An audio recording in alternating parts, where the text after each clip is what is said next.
Hi everyone, just taking a short walk, and I thought it would be a good idea to share my personal testimony. I have three main reasons for doing so. First one being Revelation 12:11, which is in connection with Revelation 12:9, which speaks of the devil and how he deceives the whole world. So Revelation 12:11 says that they, God's saints, overcame the devil by the blood of the Lamb and by the word of their testimony. So two ways in that verse in which we can overcome the devil is through the blood of the Lamb, which is Jesus Christ, and by the word of our testimony. So it's sharing our testimony is a good thing, and also it also gives encouragement to others. The second main reason for sharing my testimony is that I've reached an important milestone in my life. And the third reason is that simply I don't want to take any secrets to my grave. So I was born in Zambia, which is a country in southern Africa, which actually used to be the same. Zambia and Zimbabwe were actually the same country. Zambia was was um, was called Northern Rhodesia, and Zimbabwe was called Southern Rhodesia. Obviously, both countries being named after Cecil John Rhodes, and both countries were colonies of the British Empire. Yeah, so I was born in Zambia, and I believe I moved to Zimbabwe when I was about 6 or 7 years old, after Zimbabwe became independent. And grew up in Harare, which is the capital city, and went to church with my mum and my brothers. And my dad never went to church with us. He always said we should go to church, but he never went to church with us himself.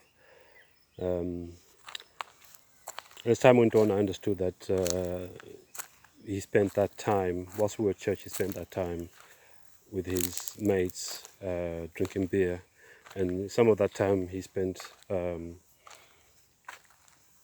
with his girlfriends, having extramarital affairs. So that obviously caused conflict between my dad and my mum, some of which I witnessed. And to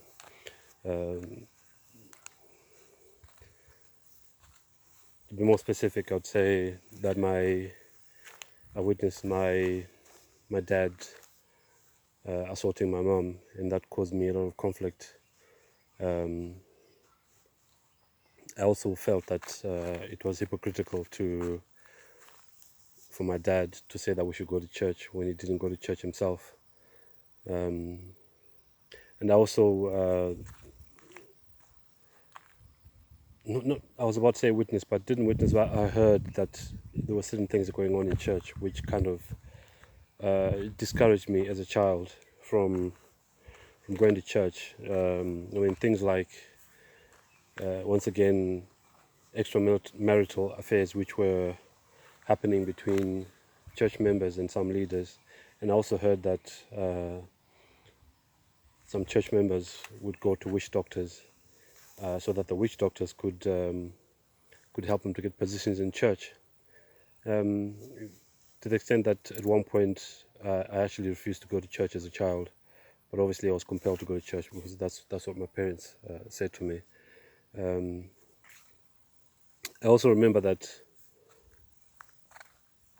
although we were told to go to church on Saturday, which is the Sabbath, my dad would send me and my little brother, who follows me, to the shops to buy beer. So obviously all these things were hypocritical, because as Christians, I believe as Christians we should be Christ-like in our behavior, and also lead our children by example.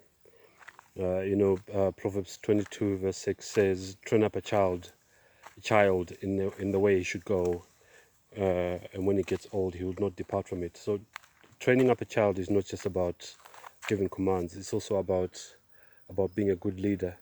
I'll say personally, growing up, and I didn't have a good role model. I didn't have a role model at all, actually, and that's one of the reasons why, even as a child, I was refusing to go to church, because I could see a lot of hypocrisy. Yeah, something else that I also noticed growing up is that there's a tendency by African Christians to mix Christianity with African culture. And this has caused me some issues, even as a grown man with my own family. So some examples for those who don't understand what I'm talking about. I would hear things like, it was said that when a child is born, their hair has to be cut off. A newborn baby's hair has to be cut off. I heard this a number of times when I was growing up, and I always questioned why. That there has to be a reason. You can't just say something has to be done without a good reason. When I was older and when I was married, I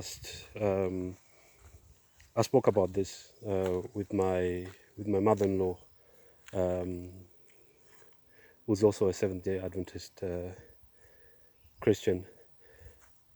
When I questioned why this should be done, I think I was about to have my daughter. My wife, I think, was pregnant at the time.